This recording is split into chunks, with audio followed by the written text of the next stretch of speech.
welcome to another episode of Neo Kobe Pizza, the only gaming podcast that floats in soup. Joining me today is one of my friends from Twitter and other various social medias, Mr. Joshua Moore. How are you doing today, sir? I'm doing pretty good. How about you? I'm doing all right, thank you. So, this is one of the rare cases so far in the podcast history where I came up with the idea of a thing to talk about and immediately thought of the person I wanted to talk about it with afterwards, rather than approaching a person and saying, what do you want to talk about? And when I bounced the idea of doing sort of a discussion of information security type stuff as it relates to gaming off of you, it seemed like you were kind of immediately all for it. Yeah, I mean, the subject of security has always interested me. I come from both an electrical engineering and software development background, so I'm always kind of thinking about those things. And then I also did some like DoD stuff for a little while, so you get into that headspace. But yeah, when it comes to gaming and stuff, like there's been so many incidents in recent years, and there's a lot of stuff to think about with that. Oh, no question. And that's actually kind of where I want to start, because towards the end of September, I saw an article, a couple of different articles actually, talking about a study that was done by the organization ESET, Essential Security Against Evolving Threats, where they did a survey from a panel of over 500 gamers, where the responses they got said that 52% don't use security tools on their PCs when they are gaming at all. Yep. That's not surprising. Their reasons included that they didn't see them as necessary, 20%, that they didn't find that they found the security pop-ups that they got when using it irritating, 13%, that they find security software slows down their computer to various extents, 12%, and that they feel it otherwise interrupts their gaming experience, 8%. Yeah, I mean, how do you feel about that? Because I have pretty strong feelings on security tools when it comes to gaming. I kind of feel like you could probably just title the podcast "What?" and just move on from there, but it also bears noting that additionally, 36% of the gamers who do use security tools generally turn them off when they're playing if they find the tools impact their game experience in any way. Yeah, I mean, when you're gaming, like you want to have the best experience possible, right? And people just think, well, I mean, I've been fine up until this very moment that I'm gaming, right? So I'm gonna just turn off like this firewall or this antivirus and call it a day until I'm done. I'll turn it back on. It's fine. Nothing can go wrong, right? Oh, sure. And I want to say that's probably the headspace they're coming from when doing something like that. But and I can understand that. Like I used to be like that myself. So I don't know of a good example to bring up, but like occasionally you'll come across an incident where like your particular brand of antivirus or something gets in the way somehow, whether it be like some firewall that's built into it and like it's blocking the certain ports you need, or it's just making the traffic a little bit slower just because it has to actually inspect the packets and stuff like that. But stuff like that, yeah, I am definitely guilty of having at least at one time been like, all right, well, I'll just turn it off. I don't need this firewall. It's fine. Oh yeah, no, definitely. I've been in that position where I've looked at the way security tools have behaved, and instead of taking the long road and trying to figure out why the thing is happening the way that it is, I would say, oh, well, this is impacting my ability to do this thing. Let me just turn off this security tool. Let me just turn off my firewall. Let me just put my PC as the DMZ host. That's a great idea.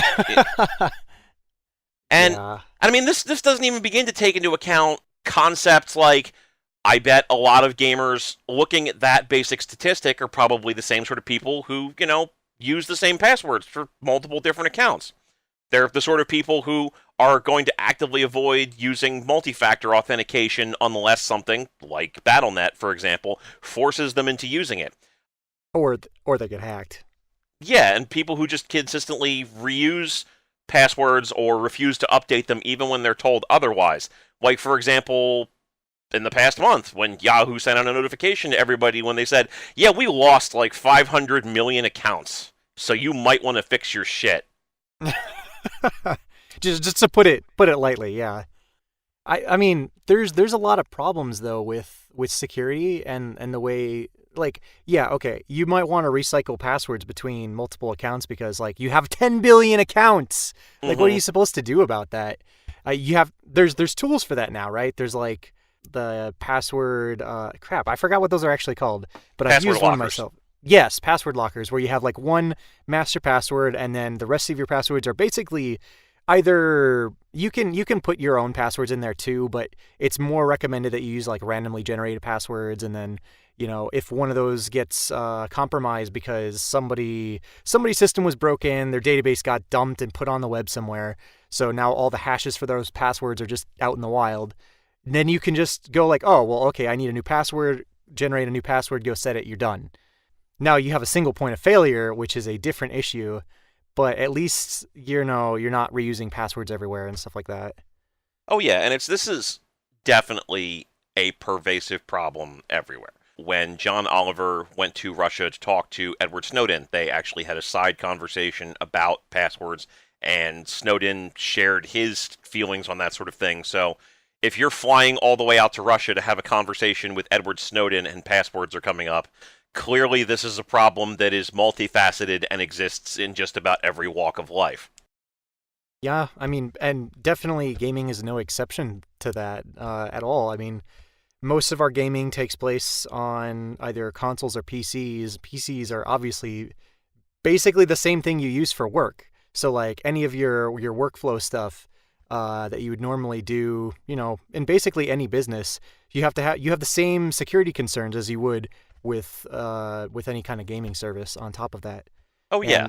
And the architectures for like consoles these days are basically PC architectures now. So it's really not that much different. No, not at all.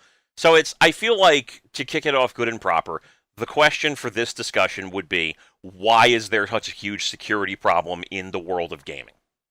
Let's start off by talking about the known problems that have come up in the past few years, just all of the major disasters that have been out there that you would think would be the sort of thing that would freak everybody out and inspire them to run for the hills to get their passwords updated and get all of their stuff locked down. And I feel like the best place that we can possibly start from there is lulzsec. So, for those who are not initiated, lulzsec was a hacker group that was kind of, sort of, a offshoot slash branch off from Anonymous, but not directly affiliated with them, that mostly was kicking around in around 2010, 2011, whose main stated goal was just trying to point out how lousy a lot of people's security was, hence the name. And I mean, they're more or less gone now. The quote-unquote leader of the group, Sabu, eventually got popped by the FBI and helped kind of sort of work to get a bunch of other members of the group arrested in return for his freedom, more or less. Yeah. But while they were active, they did a lot of fucking damage. I mean, they hit Bethesda, they hit EVE Online, they hit League of Legends, and that's not even including other breaches that existed for companies like Epic, and of course, I would be remiss if I didn't bring up the great PSN outage of 2011. Yep. I mean, they're still having issues. Like, if they're not getting hacked, they're getting DDoS. So Yeah, and I mean, like, the thing is that particular event just infuriates me every single time I have to talk about it, because they got a breach, they didn't notify anybody about it for 7 days, and then when they finally did, they kind of danced around the issue before they said, oh yeah, we got hacked, but none of your stuff got compromised. And then they reported everybody's credit cards so that even if you didn't get compromised, you still had to wait for a new credit card. And a few people actually did have their accounts compromised as a result of it.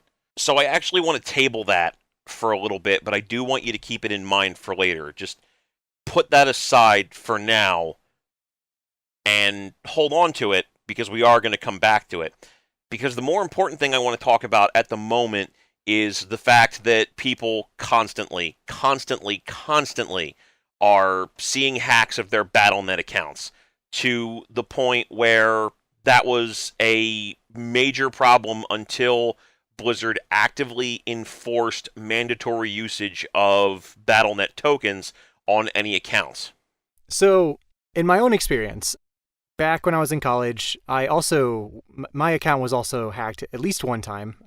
One time that I know of. I don't know what happened since then, but I think I have two-factor authentication enabled at this point, so it probably never happened again.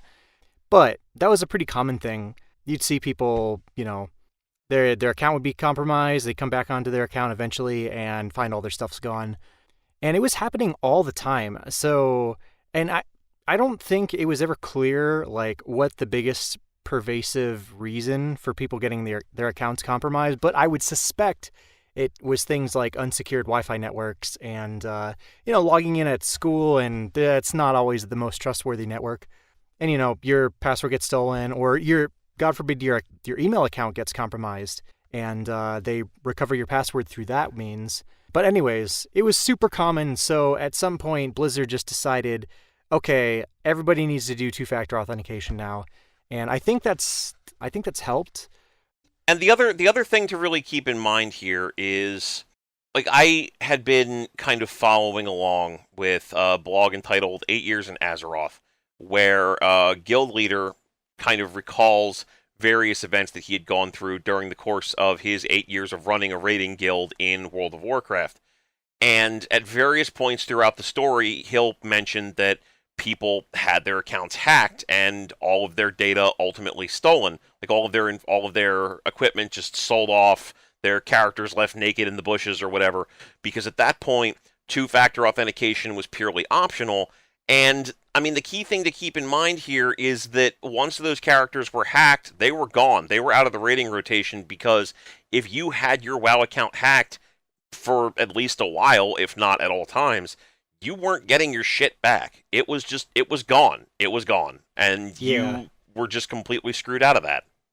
Yep. That's definitely true. I don't think it was an issue when I had my account hacked. I'm pretty sure that they would roll back like a day or so, depending on how quickly it was caught. But back in the day, I do remember a lot of people complaining about that, like, oh, they got their account hacked, they lost other stuff, gotta start over. And, I mean, I don't think it should have been that big of a deal to be able to roll back their account, but for whatever the reason, that was not their policy at the time. They definitely did not want to do that. And they weren't the only ones. It wasn't just like Blizzard and Battle.net that had that issue. Like, it was pretty common to have account compromises on other MMOs and multiplayer games. And most of them, I want to say, took the stance that they would not roll back accounts or restore items if that happened. So it's definitely not just them, but at the same point, I don't see why it is such a big issue to be able to roll back an account. Like, there's probably some arguments for it, but in my perspective, I don't think it should be that big of a deal. Right. I mean, like, if you get your bank account hacked, your bank is going to do everything in their power to try and get back as much of your money as possible, provide you with restitution on that point. If your credit card is hacked and your credit card is overused, your credit card company is going to do everything they can to get those transactions that were made undone and to not have that negatively impact your account. Even if your personal data is stolen, social security number, date of birth, things like that, and your identity is stolen as a result of it, the federal government will help you get your information changed, will help you get stuff corrected, will do what they can within their power to help you get back up on your feet. So it seems a little silly that a game that you pay monthly for can't roll back your data and your progress just because somebody breached your account. Like, that seems a little bit reductive. That's even more ridiculous because, like, in the examples of like credit cards or like banks and stuff like that, banks are insured, like FDIC insured. I think it's $250,000 per institution, like per bank. And credit cards also have their own types of insurance that they go through when there's different types of like credit card chargebacks and stuff like that. So with all of that said, it impacts them more than it does a company like Blizzard with their digital goods that literally have no real world currency value. It's all like, I mean, I wouldn't say it has no value whatsoever because you're putting time and money and investing in the experience you get from playing the game, right? But it doesn't translate one for one like actual money versus losing some digital goods and wanting them restored. Oh no, absolutely not. And it's that also kind of ties into the fact that, a lot of other companies, like digital storefronts, as an example, report that they have consistent hacking issues. Let's talk about Steam for a second. Valve has indicated that as of December of 2015, they routinely see approximately 77,000 accounts hacked per month. 77,000 every month. That's absurd at this point. It is a lot, but I mean, they also don't disclose how those accounts are compromised, so that could be any variety of means. That could be user error in some way, like are they getting their passwords like stolen somehow? Are the accounts being compromised outside of Steam's purview, or is it actually like an exploit with Steam itself? I sincerely doubt it's the latter. It's mostly just poor user conduct when it comes to security, I would think. Oh, sure, and it's not like these companies don't, to a certain extent or another, realize that this is a problem, right? Because Blizzard has enforced mandatory token usage on Battle.net for a while now, and most other companies offer some degree of multi-factor authentication or another. Steam, for example, will send you text messages to your cell phone, and before that, they would send you emails to your email account if they saw any kind of a login that seemed a little bit off to them. A lot of companies will use soft tokens of some type or another, or they'll send you text messages, or they'll send you emails. And at the bare minimum, companies will at the very least utilize things like security questions to protect themselves. Yeah, they've definitely gotten better over the years, especially in recent years. And I want to say, I hate to say this because I don't fully agree with this, but the consistent hackings across all kinds of companies, not just game companies, but also tech companies, has gone a long way to push more companies and also their consumers to be a little bit more conscious about security. However, not as good as it should be, not at all as good as it should be. But they have almost everything has some kind of token system at this point, whether it be games using their app tokens with like Battle.net, or even I want to say Square Enix has one. Basically every MMO or multiplayer game of some sort has one now. And then a lot of websites and stuff are using text verification, stuff like that. That's all good. That's very helpful, because there's really only so much that email verification and security questions. I really hate security questions, by the way. Like, if those get compromised once, they're basically the same for all services. Like, they rarely have largely different security questions. So you're like, all right, well, I know what your first car's model was. I know your father's middle name, your mother's middle name.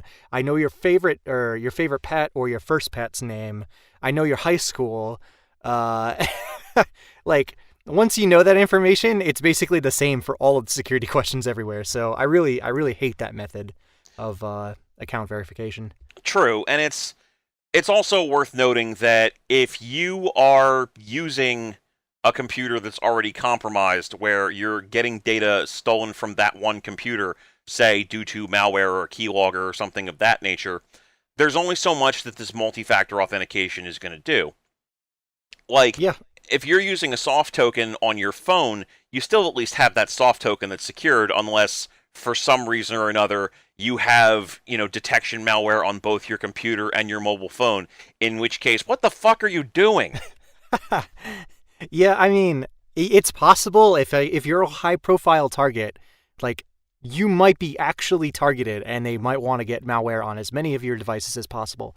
But for, Joe Blow, that is not the case. So really, your concern there is like, is the email that I'm getting to verify my account being accessed on the same computer that's potentially compromised that caused this issue in the first place? Because in that case, they already have access to your email most likely. So it really doesn't help you at all.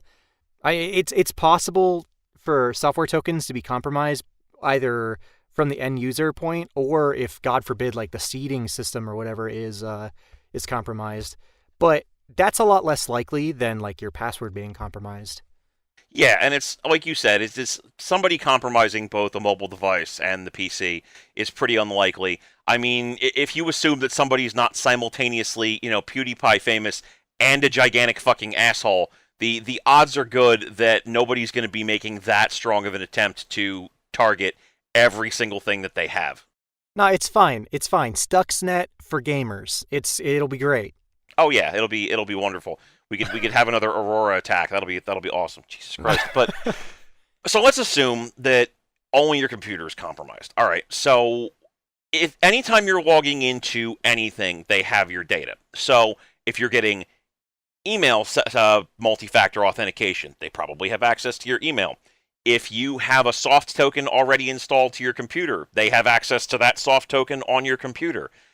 And this is the thing to keep in mind here. We're talking about the same group of people who, again, 52% of them don't like using security tools when they're running games. So they're not running security tools to prevent themselves from getting malware. They're probably reusing their passwords. They're probably not using multi-factor authentication unless they absolutely have to. And if they do, they're almost certainly utilizing multi-factor authentication that is immediately and readily accessible on the computer because they're probably kind of lazy. So you're definitely kind of creating a recipe for somebody who's immediately exploitable via multiple different methods, so long as they have bad browsing history, or even if they just go to a website where there's a drive-by attack and they just happen to get caught by it, even though they weren't the primary target, and suddenly all your shit's just gone. Yep. I feel like one of the expectations, coming back to the discussion about banks and credit cards and things like that, is that companies have your back in this situation. You know, the government certainly has your back. Your bank has your back. Your credit card company has your back. So it's easy to have this belief that the gaming companies will help you out to a certain extent. If you lose your data either through your own mistakes or worse, through their mistakes, that the company is going to do what they can to protect you. Either because you have the belief that they are better than that, or because you have this belief that they are mandatorily required to do so through some reasonable expectation of punishment or something of that nature. Well, I want to say, like, anytime money's on the line, it's just the expectation, like, I've already given this company my money. I would expect them to care about my user experience. So even if it's technically my bad that, okay, my account got compromised, I'm still paying for your service, so I would expect you to at least take some pretty simple, easy steps, like maybe a couple days of account rollback or something, to ensure that, like, I don't just quit and stop paying you money entirely. I think the underlying assumption is that consumers think companies want their money so that they will help them out as much as they can. Sure, and we can bring up the World of Warcraft discussion point where people, in a lot of cases, for a while were not getting account rollbacks or might still be missing significant amounts of data. But I actually want to kind of revisit the Sony point for a second, because the first thing I want to mention here is that if you're of the mentality that a gaming company is going to protect your data or going to protect you if they lose your data, let's just set that straight, that's wrong. Sony, after the, again, great PSN hack of 2011, only saw one significant impact to the financial side of things from their own perspective when they were fined £250,000 in the UK for the breach.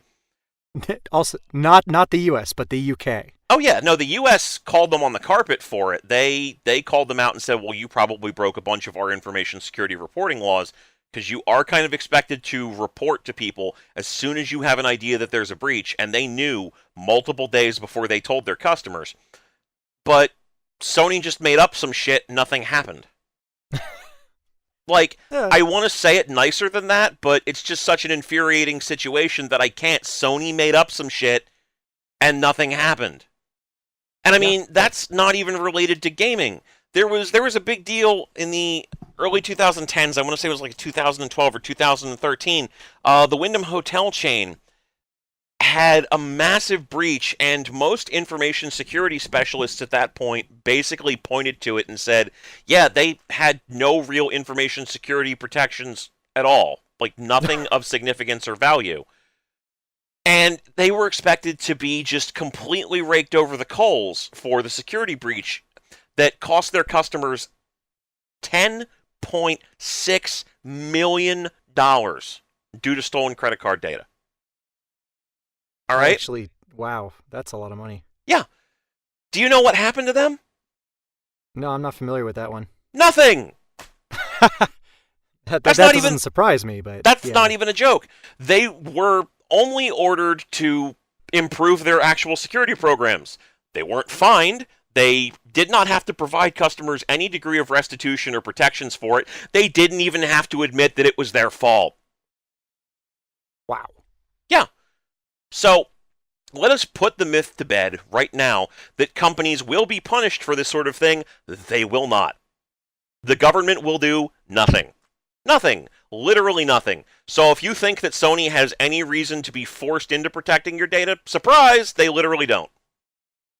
The government, the US government in any case, because as we've seen, UK will hold people to a certain degree of accountability. The US government, at best, rarely holds companies accountable to any kind of standards when it comes to information security breaches.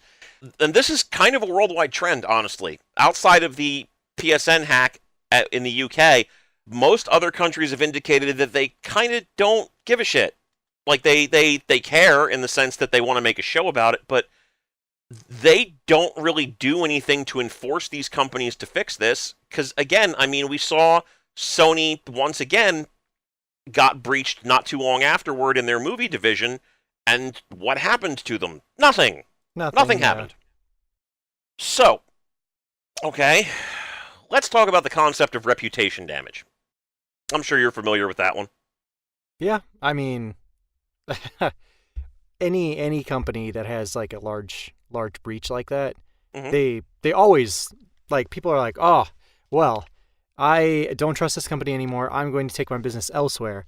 But I want to say, if the company is large enough or like significant enough, like take for instance Sony. How many people are still subscribers to, I don't know, PlayStation Plus, PSN stuff? I sincerely doubt their impact actually was that much. Even though theoretically it should have been really, really, really big, it was not. Well, I have a coworker who I've discussed this concept with, who is of the mentality that despite the fact that you'll hear about reputation damage constantly at information security conventions, or at, in textbooks, in classes, at presentations, that this is constantly a topic that's talked about, that the actual real life concept of reputation damage is bullshit. That it doesn't happen and there's no such thing. I actually kind of agree with that, because from my perspective, the consumer has the memory of like an ant. They'll remember for like a couple years, maybe at most. And if the services or whatever the company was providing to them are important enough to where they really don't want to kind of give it up, they won't. They just will deal with it. It's like, all right, you lost my credit card data one time, so maybe I might cancel my subscription for 6 months. But then like a year or two later, at minimum, like, they're probably going to subscribe again. Like, for instance, I can say with myself, like, this is just general, like, company type stuff, but like, I got mad at Netflix for raising my rates like 3 or 4 years in a row, right? But I'm a subscriber again, like, how many years later? Consumers definitely do not remember, or they do remember, but they just don't care after a certain length of time. Oh, sure. And I'm mad at Sony now. I remember this. I constantly remember it, but I own a PS4, and I have PlayStation Plus, and I have a Vita, and I have a PS3. Too. I mean, I don't tie my credit card into their account anymore, because that's a bridge that was burned, but it clearly didn't stop me from buying their equipment, because there are games there, and I play video games. I do still have my account information with them. I just said, well, screw it. All these companies keep losing my data anyways. It's going to happen, so I don't care anymore. I'll leave it to the credit card company. Yeah, if you just have like one universal credit card that you tie into everything that doesn't have a particularly large balance, even then that's a form of securing yourself, but we're not so outraged with these companies that we're not using their services anymore. Yep.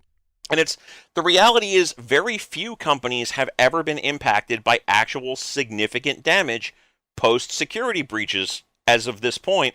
And the most you could argue is that it might impact your investor opinions. I mean, I can pull things up all day. The Wyndham breach. I mean, people still use various Wyndham hotels out there. I just stayed at one. Oh, yeah. It's Heartland Transaction Processing is a company that does behind the scenes transaction processing for customers. They lost a shitload of customer money because somebody put malware into their system that was transmitting out customer transaction data, and they didn't find out for a month. Oh. Target. Yeah. Target shared their transaction processing system with the computer network for their HVAC systems. Yeah, that was funny. Yeah, so literally the vendor who was coming in maintaining their environmental control had full access to their transaction systems. And even if somebody within that vendor's organization didn't breach it, how much security do you really think somebody's going to put on the HVAC? Nothing. You would think it would be higher than nothing, but it's probably going to be nothing. Sure. And even RSA, who is a major manufacturer of security tokens worldwide, the government uses them. Most of the banks that we deal with use them for multi-factor authentication. They got breached and their encryption data was stolen. Yep. And a couple of different organizations actually did start seeing impacts. And even though RSA did notify people immediately when the breach happened, you did see some impact to their customers. But it's not like anybody's using somebody other than RSA. No, I mean, well, in that case, I don't know of that many other vendors for that. That's kind of, RSA is a really big one. Yeah, the only other one I've seen is crypto cards, and they're kind of a piece of shit in comparison. Sorry, but having to carry around this credit card-like thing that's about 4 times the thickness of a credit card, so you can't even like put it in your wallet or something to authenticate is not is never going to be convincing to me when I could just utilize a soft token that's attached to my keychain. It's not. Yeah. Even if you look at investor impact, though, that more often than not does not bear out as a thing that is impacted when somebody has a breach. I mean, I looked at Sony's stock prices over a 7-year period just to check, and I didn't write down the specific numbers, but just for reference, neither the 2011 PSN hack nor the 2014 Sony Pictures hack significantly impacted their stock prices. When was their lowest drop during that time window? In 2013, which was due to bad business decisions rather than anything to do with their information security posture. And as of right now, they're back around where they were in 2010, which was pretty high up, relatively speaking, despite the fact that they had 2 security breaches in a 3-year period.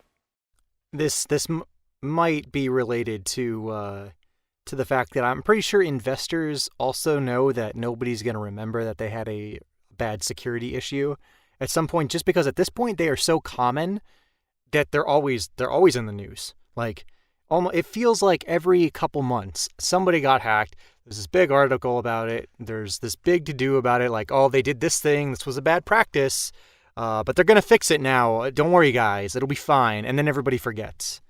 Oh, yeah, and I mean, a lot of these companies will talk the talk about beefing up their security posture. And I mean, my company that I work for hasn't really had a breach at all, but they actually went in and invested the money in improving their security posture. Maybe Sony did as well. Maybe all of these other companies actually have. We're at a point now where there are 2 information security jobs for every one person who's trained in the field, so clearly it's a desirable field that they want people to work in, but you kind of have to wonder how much is actually being done when a company has had 2 breaches in 3 years and nobody cares. And the worst part of it all is, if you as a consumer are put into a position where the company itself does something that breaches your trust, that breaches your accounts, that breaches your whatever, you aren't even really protected if the company doesn't help you out here. And by that I mean, in the wake of the PSN hack, Sony kept PSN offline for a month, then eventually brought it online and said, okay, we're going to let you guys back in, and we're going to give you 2 free games that I fucking guarantee you don't give a shit about, but whatever. All you have to do is accept our new PSN service agreement, which, if you were paying attention at that point, you'll know, contained a handy little rider in it that indicated that by accepting their new terms of PSN service use, you were opting out of being able to participate in class action lawsuits against the company going forward. Oh yeah, I remember that. Yeah, the only way that you could, if Sony did something negative to you, venture forward legally was through direct arbitration. So essentially, Sony was saying the only way that you can sue us, the only way that you can bring legal action against us is to be rich as fuck or to have such an ironclad case that a lawyer will represent you pro bono under the understanding that they're going to make enough money to retire after they rake Sony over the coals. I mean, basically, yeah. And I mean, the thing with that though is even if you as a singular entity go head to head against a company like that in court, you can be absolutely certain you're probably never going to use their service again just because they're not going to let you. It's the same concept with like when you request refunds for a particular game or service or something, and they're like, oh yeah, sure, we're legally obligated to give you your refund, but you are completely blacklisted from using our services ever again. Oh, sure. So, and it's the worst part is that back in 2011, this was actually, like, this sort of a rider was contested in the Supreme Court, and the Supreme Court said, no, yeah, that's fine, they can do that. yeah. Which doesn't make much sense because a lot of our, legal code is based around protecting the consumer. But this, like something like this in your terms of service absolutely does not protect the consumer at all. Literally at all. It actually goes against that. But it's fine. It's perfectly legal. That seems questionable at best. Yeah, I am absolutely 110% not a fan of that concept. I feel like that's actively going out of its way to avoid protecting the consumer, and in a lot of respects, that's kind of the government protecting companies. Not that that's anything new, not that we should be surprised that that's happening, because Lord knows we've seen that before, but it is very frustrating to realize that if you get a security breach that happens because you're a Sony customer, and they lose your data, or they lose your money, or whatever, they are not obligated to necessarily do anything to resolve that. And unless you have a shitload of money or you're willing to pursue this legal claim for literal years and you have an airtight case, you're probably fucked. You probably can't do anything to get that resolved. And if Sony does not want to help you, what are you going to do? Complain about it on GameFAQs? No, obviously Twitter. Twitter, of course, sure. But it's what is that going to do? It's not going to stop people from using Sony as a service. No. And so Sony has no obligation to protect your data. You would think that they would, but literally everything is in place to protect them from having to protect your data. Yeah. I mean, the burden is basically so far removed from the company that like it will not impact them at all. It's basically, oh, we screwed up. Sorry about that. Here you go. And the here you go is basically telling you to fuck off. I don't see that changing anytime soon unless there are actual real legal protections like written into law for this. And you would think, I'm pretty sure there already are some, but they're obviously not helping at all. And I don't really know of a government agency that's designed to fix that problem. Like maybe I can't even see like FCC, like one of the trade commissions maybe. I believe most recently the FTC has been involved in some of those discussions, but honestly at this point, like the thing that the government is most interested in as it relates to, information security and whatnot comes down to, cyber warfare, cyber defense, things of that nature. And sure, that's important. Let's not pretend that it isn't. But which is more likely to happen in your lifetime as an entity in the United States? That Iraq is going to hack your computer and steal all of your shit? Or that Sony's going to lose your data and you're going to lose money to some dickhead from, another state. I mean, it's obviously the latter there.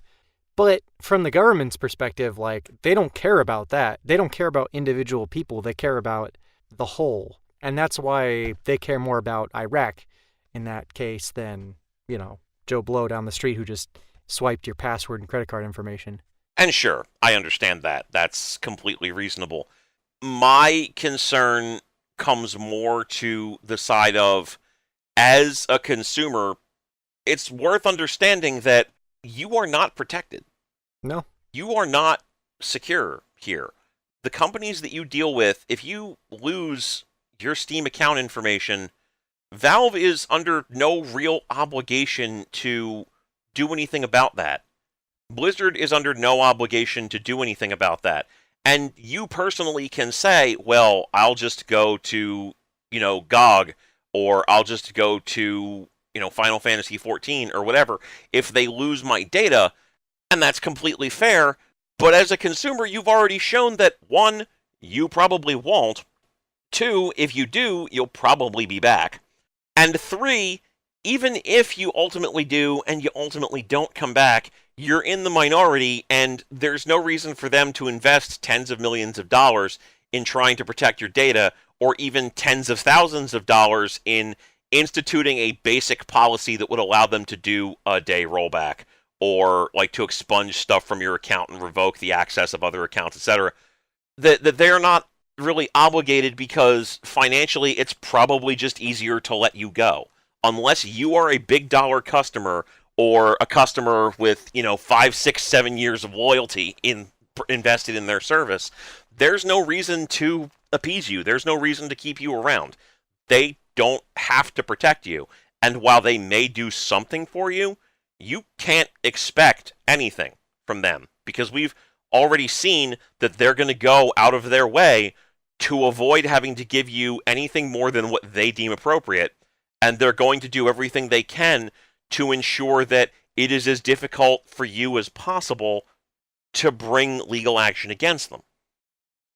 I mean, that concept isn't isolated to just, like, companies. Well, I mean, I guess it depends on your perspective, but you can see that same thing in a lot of things. Like, for instance, the government coming in and saving particular corporations or markets and stuff like that because they don't want it to go under, because in the long run, it'll either cost them a lot of money or just generally be really bad for them. So, yeah, then they care. But if it's like some small businesses or something, like, they probably wouldn't care then. It's the same concept for companies and their consumers. Like, unless they're making a whole ton of money from the people who are raising their voices, they don't care. Literally, for it to actually impact their bottom line when they have some kind of security breach or something, all of their consumers would have to, like, simultaneously be like, oh, no, screw this, we're quitting, we're gone, bye, see ya. Then they would care, then they would probably do something about it. But since in reality that never happens, there might be some vocal minority, and you might see a lot of stuff about it in media of all sorts, but in reality it's not really that large of a number of people who do that. So it doesn't impact their bottom line, so therefore there's no reason for them to care. Oh, yeah.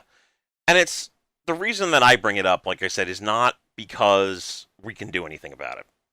Because, if people weren't rioting in the streets against Sony when their shit was actually getting hacked, 2 dudes on a podcast talking about it in no way, shape, or form is going it's going to make any difference. No.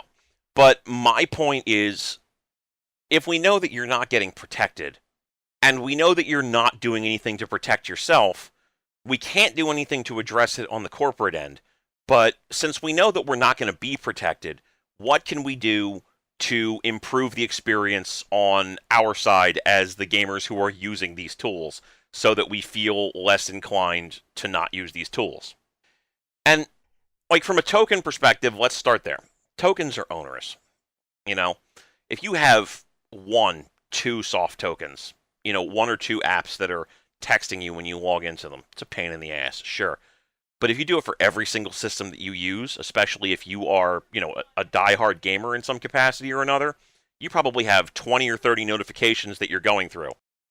Yeah, it sucks. It really sucks. Like that is the single thing I hate the most about trying to implement any good security practices is just they're all a pain in the ass. And like it's one thing when it's just like a couple of them. You're like, all right, I have to have this token set up. I have to verify when I log on a new device. I have to do all these things, and it's like, all right, I do it for this one service. But if every single one of them adopts that, oh my god, people are just they're gonna blow up. Oh yeah, and it's even if you do something as simple as tying it into your cell phone, how many times do you want to check your cell phone for authentication codes in a day? 20, 30, Right. 40? I mean, the organization that I work in, just dealing with the customer facing side of things, every day you would get 2 or 3 users who would piss and moan about security questions. I don't remember setting up these security questions. I don't understand why I have to answer these security questions. I don't understand why these are in place. I don't want to set these up, blah, blah, blah. And I get it. I really do get it. But you don't want your money stolen. You don't want your information stolen. You don't want to wake up with your tune naked in a bush and, your fucking +1 flaming shovel handle of Menage a Trois sold off to the auction house. So I get that it's draconian. I get that it's a pain in the ass. But insofar as that goes, that is the way of the future, unfortunately. It sucks. But ask yourself this question. Which is worse? Having to log in on 20 different accounts that all text me information to my cell phone multiple times a day whenever I try to log into these, or completely losing access to all of your games on Steam, completely losing access to all of your shit in WoW. Because if you're relying on the company to protect you, imagine how uninterested you are in protecting yourself. And then imagine that company having to deal with 10 million of you and try to understand how uninterested they would be. Like, they're going to put the base protections in there, but if you don't use them, they're, just going to make the jerk-off motion when you send them that message begging them for assistance, and they're going to say, welp, here's the bare minimum that we can do for you that's financially feasible, fuck off. So I understand it's onerous, but just keep that in mind. No matter how onerous it is, it's much more onerous trying to wring blood out of the stone that is this company giving a shit about your financial situation because you didn't use the tools that they gave you. Right. So, all right, let's talk about local security tools. Local security tools do pop up stuff at points. Yeah, of course. That's their job. Sure, absolutely. But here's the thing. If you are consistently getting pop-ups that tell you that something's infected or that there's something that's suspicious, maybe check that shit out. It is fine. Just let it chill. It'll be fine. Don't worry about it. Oh yeah, like the system's like, you want to quarantine this? Nah, Nah. let's let it play out, see where it goes. But if the system is notifying you that there's a legit problem, maybe look into that. But for most people, I imagine that that's probably not the case, right? For a lot of people, it's, Windows Defender is popping up saying, hey, you haven't used this in a couple of months, and I don't remember what your settings were for it being able to access the network. What do you want to do with that? Or it's Symantec popping up saying, hey, I'm going to run a scan now while this shit's going on, and I know I just took you out of full screen, and I know this is an MMO, and I know that you're in the middle of the raid, and I probably just fucking got, the whole raid wiped, but I really needed to pop this up right now to let you know that I was doing this. And in that kind of a case, I hate to be a jerk here, but you can turn those off. You can go into, the solution that I use, you can go in and you can specifically check off something that's called gaming mode. That's a thing. And if you do that, the only time that it's going to actively notify you that it wants you to do something is if you actually get an infection or if it actually sees something that it legitimately does not like. Right. I mean, that's the whole point of gaming mode. It's to not get in the way unless it has to. Yeah, and it's I'm not even using an incredibly expensive solution. I am using a solution that is at cost, sure, but I'm not using like the top of the line, like, top tier Kaspersky or McAfee or Symantec, whatever. And that's a setting that's right there from default because these companies know that if you are using a gaming platform, if you're doing gaming on your PC and their solution is interrupting you, you're not going to come back to that solution and use it again. No, you're just gonna turn it off, uninstall it later, and call it a day. Like that's what the consumer will do. Like that's just what they do. Yeah, and I mean, you know what? I can understand to a certain extent if you're getting into a position where maybe the tool is doing some type of deep packet inspection that's slowing down your overall connection speed. That should be something that you can disable, but maybe you just don't want to do that research. Or maybe something's happening where this is running heavily and it's drawing a shitload of your RAM and whatever, and it's negatively impacting the game. But here's, again, the thing. Your antivirus solution shouldn't be drawing that much of an amount of resources. Like, you don't need the best and the brightest thing out there, Like, that's not a thing that anybody needs to have running. Like, you don't need something that's going to be taking up a gigabyte of your RAM. If you're using something that's using a gigabyte of your RAM at any given point in time, you've either overinvested or you've massively overconfigured the security on the system. Mine right now, seriously, just looking at the 3 different processes that it's running, is maybe taking up about 120 megabytes of RAM on a system with 16 gigs of RAM in it. That's practically nothing at that point. Yeah. Even if this thing is taking up, like, a couple hundred megabytes of RAM, if you're running 8 gigs, 12 gigs, 16 gigs, you should be fine. And if you are running at the bare minimum amount of RAM to support a game, and you feel like turning off the antivirus solution is going to dramatically improve that, maybe the problem is with the system and not the thing that you're using to protect it. I want to say antivirus and like firewall software and all of the security tools that you should be using, their requirements go up like over time, but all software does.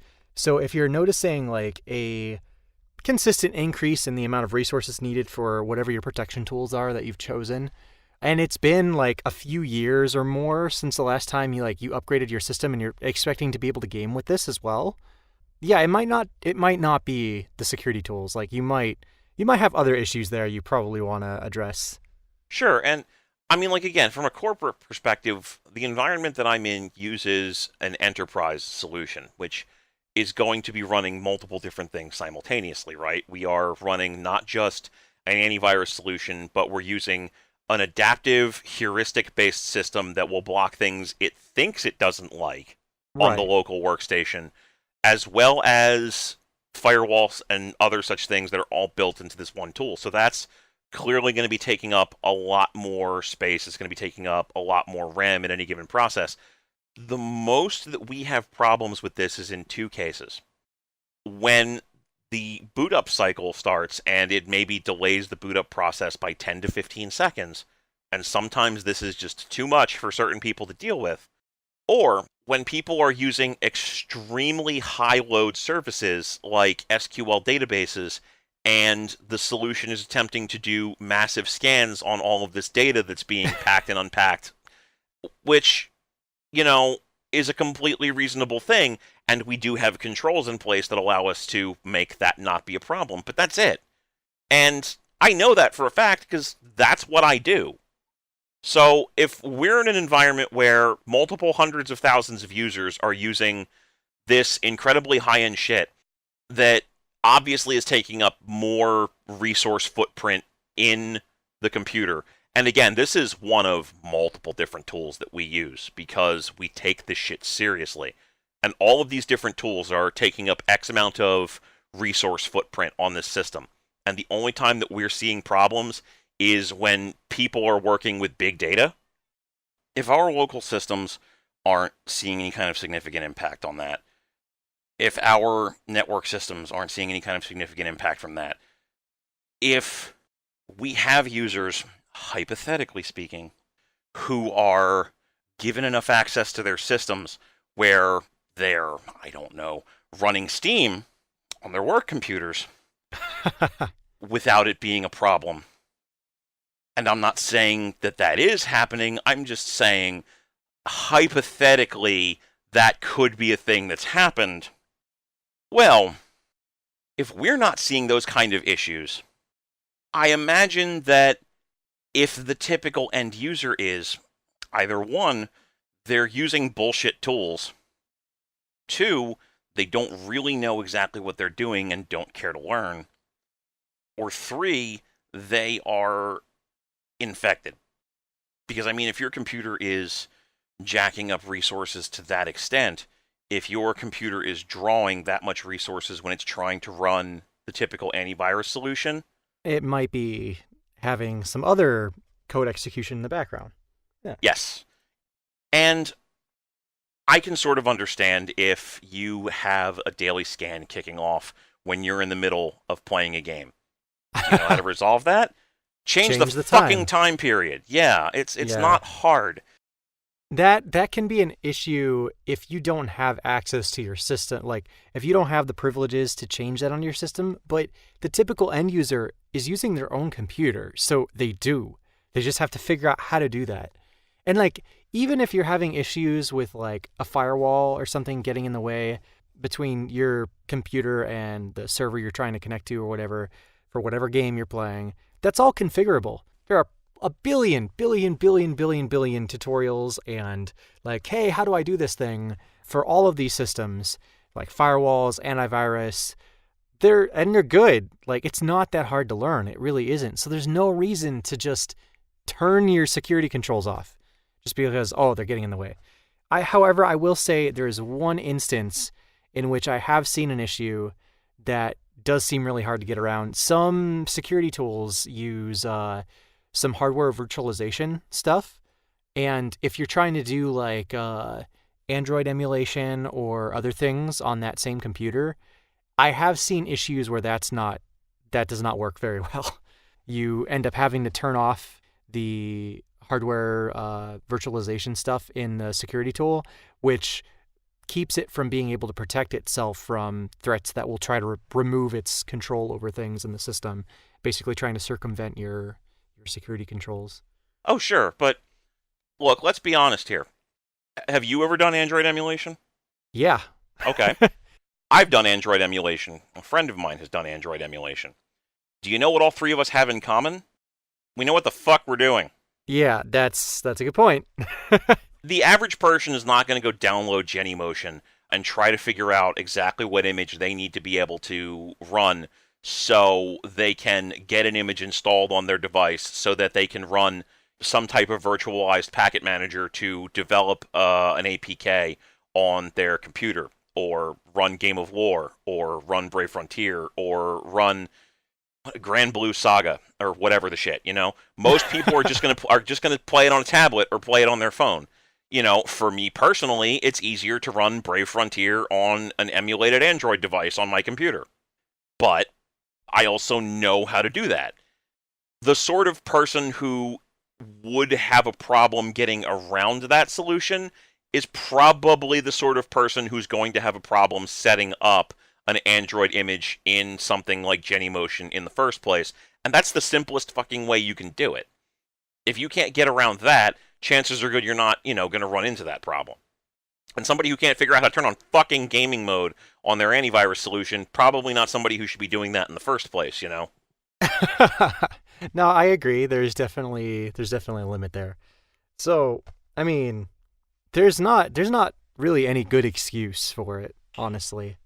Unless you're like a super advanced power user, you know what the fuck you're doing, you might have a really good reason, but you probably also know the risks that you're incurring by doing that. So I don't think it's a good thing to do, but sometimes people do it. Yeah, and I mean, the problem is there are users who think that they're better off than they are, right? They say, this isn't going to affect me. I'm not going to have this issue. And look, Dunning-Kruger is a thing. Yeah, I knew you were going to say that. I'm not going to say that, if you're listening to this and you're saying, I don't need security tools, that you're stupid and you think that you're better than you are. But I am going to point out that we have users in my environment who are given full administrative access to their systems and will go and grab all kinds of stuff and will end up royally fucking their computers because instead of going through the proper channels to request tools that they needed, they just downloaded those tools and password crackers. Oh God. Yeah, so it's the simplest way to explain it here is a user who doesn't have access to, do the sort of tuning that would make it easier for them to work with their tools probably also wouldn't have access to turn their shit off. And 99% of users are probably running their root account to do everything. They're just logging in with their main root account. So they have full access to do whatever the hell they want. But the reality is, let us assume that maybe your system isn't infected somehow.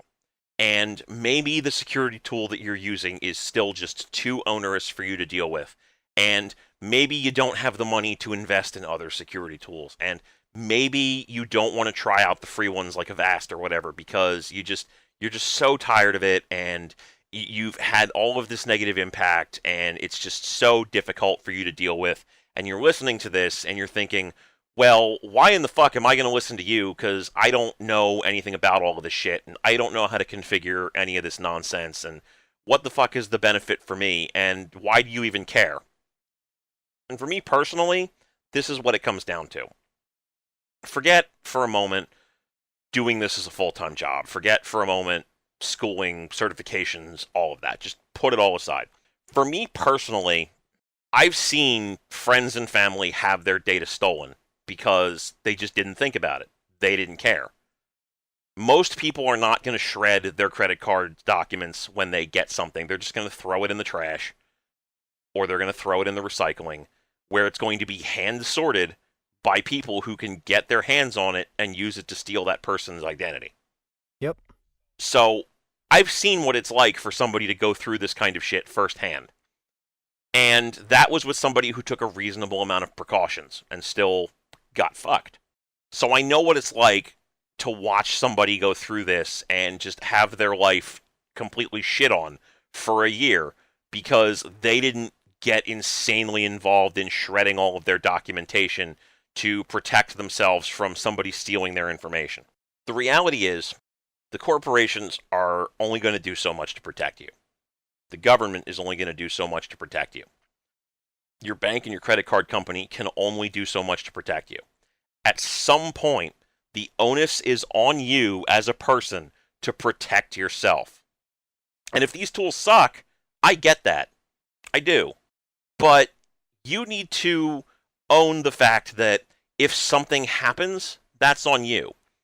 And if you're really comfortable with the idea that you might lose access to your Steam account or to a bunch of your games, or you might lose access to your bank account for a month, or you might lose access to your credit card for a month, where you might have significant, dire financial difficulties because you didn't install an antivirus solution on your computer, I mean, good on you, I guess.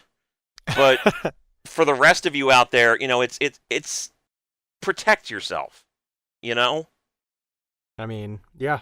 At the end of the day, it is each person's responsibility to at least take like a decent amount of precaution to protect themselves. Not just security, like all aspects of life. Like, you are responsible for yourself when it comes right down to it. So while you might want to push that burden onto somebody else because of using their service or, signing some kind of contract with them or agreeing to some kinds of terms, if you don't take a reasonable amount of precaution to at least kind of try to protect yourself from bad things happening, I don't see any reason why you should want to expect other people to do that for you or to cover you in those cases for you. It doesn't make sense. It doesn't make logical sense. No, I definitely agree. I mean, at the end of the day, it's your data. Protect it. Because if you don't, you can't expect anybody else is going to do it for you. Right. And I feel like that's kind of as good a place to end this as any. But I just want to say thank you again, Josh, for coming onto the podcast with me. I really feel like this was a good conversation, and I really do appreciate it. Yeah, no problem. Thank you for inviting me to this podcast, and I hope somebody listens to this, and maybe it'll help them. Maybe, I don't know. Give them some perspective. Yeah, at the end of the day, that's all we can really hope, is that somebody takes something away from this and says, you know what, maybe I should go give that copy of McAfee or whatever. I mean, not McAfee, fuck McAfee, get something better. But I'm sorry, I hate McAfee. I don't know what to tell you, but I haven't used McAfee in years outside of, like, if a place I worked had it, then yeah, then I would use it. But outside of that, my personal computers never have used McAfee in like 10 years. No, me neither. And I don't know if it's just irrational hatred from having used it once and not particularly caring for it, or if it's because the owner of McAfee, who has since, like, gone out of the company, is a goddamn crazy person. Yeah, he is way off the deep end. Like, yeah, but I just don't like their tools for whatever reason. But regardless, whatever you have, hopefully you'll give it another shot if you're not using it already. And even if you don't want to invest money, there are free solutions.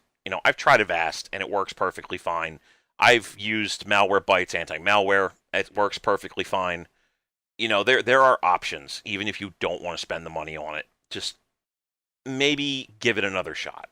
Yeah, just look for them. Like, I agree with those two, by the way. I've definitely used them myself and had no issues with them. So yeah, but beyond that, if you like what you listened to here today, be sure to like, subscribe, comment. You can check us out on SoundCloud, iTunes, Google Music, Stitcher, and basically anywhere where podcasts are hosted. If you do want to follow along with us outside of the podcast, you can check me out on Twitter at MarkBWriting and Facebook at MarkBWritingHome. And Josh, where can they follow you at? At Josua, Jyosua, on Twitter, and also YouTube, in case you like fighting game tournaments. I mean, really, who doesn't? There are some people.